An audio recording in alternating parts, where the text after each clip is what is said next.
talking about these teams in respective ways all season long, and here we are. They finally made it. It is the Eagles versus the Chiefs. Your first blush thoughts on what Super Bowl 59 is going to come down to? I mean, I love the matchup. I mean, I love when we get down to two teams so I can go into all the little nuances and all the little things that I can't wait to watch in this game. But I think my initial take is I think the Eagles are the better football team across the board. Just when I look at all the different units, what I think they bring to the table. So I'm excited about that because if the Chiefs get their three-peat, they're going to have to earn it against what I think a lot of us feel is the best football team in the National Football League. And then obviously the excitement of Andy Reid and what he is and what he's meant and what he can accomplish, and Patrick Mahomes, what he's done at a young age. And, I sit back and, every time I think about the matchup, I'm like, how did the Chiefs go 15-1 this year? Like, how did this team go 15-1 when I just kind of look at the, the individual pieces? But I think that's what's been incredible. And so, as much as I can say the Eagles to me look like the better team, you just can't count them out. You can't count out the Chiefs and Patrick Mahomes, and you feel like they're going to keep it close and who's going to have the ball in the end, and that's exactly how we want it, right? That's exactly the kind of Super Bowl we want. What are the adjustments you do see on the All-22 from the Chiefs that stand out to you? Either side of the ball. I'll just go full 22 with you on that. I mean, I think the adjustments, and, I actually got a chance to talk to Andy and Patrick for our show on Sunday, and just kind of asking them, because the Patriots always had, kind of that formula to play their best football at playoff time. And you're always like, how does that work? Like, how do you get better throughout the season? And, Andy was telling me, like, they would try things early in the season with guys and go, okay, can we do this with them? And can we do this? And one of the adjustments is what they've done with Xavier Worthy is he came in and he's the fastest guy at the combine. And we all think, okay, he's going to be the guy to get them back on track like Tyreek Hill. And they've tried different things throughout the year and all of this. And now he's become kind of what Rashee Rice was to this team last year. He's had 13 targets in the playoffs. 11 of them have come within 5 yards of the line of scrimmage or behind the line of scrimmage.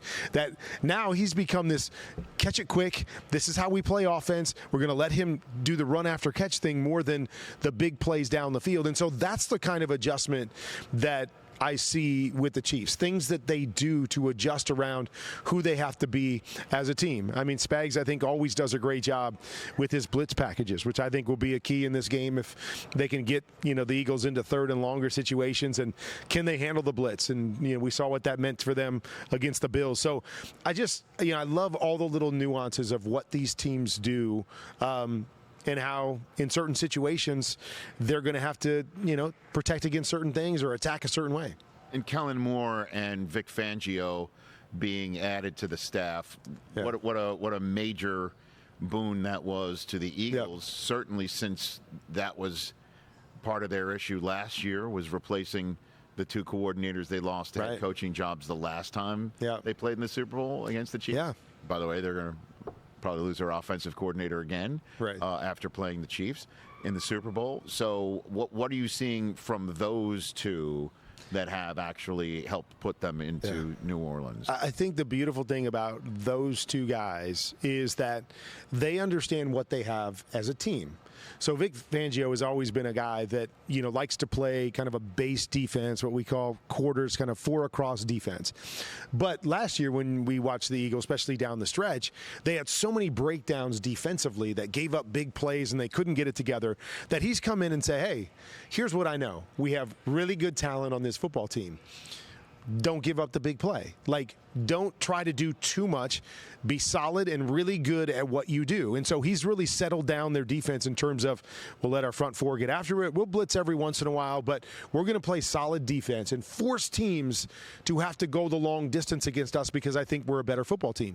Kellen Moore has always been a guy that likes to change it up and throw the ball all over and do different motions and stuff. And if you look at their offense this year, they've really settled in and said, hey, we got Saquon Barkley. We got the best offensive line in football.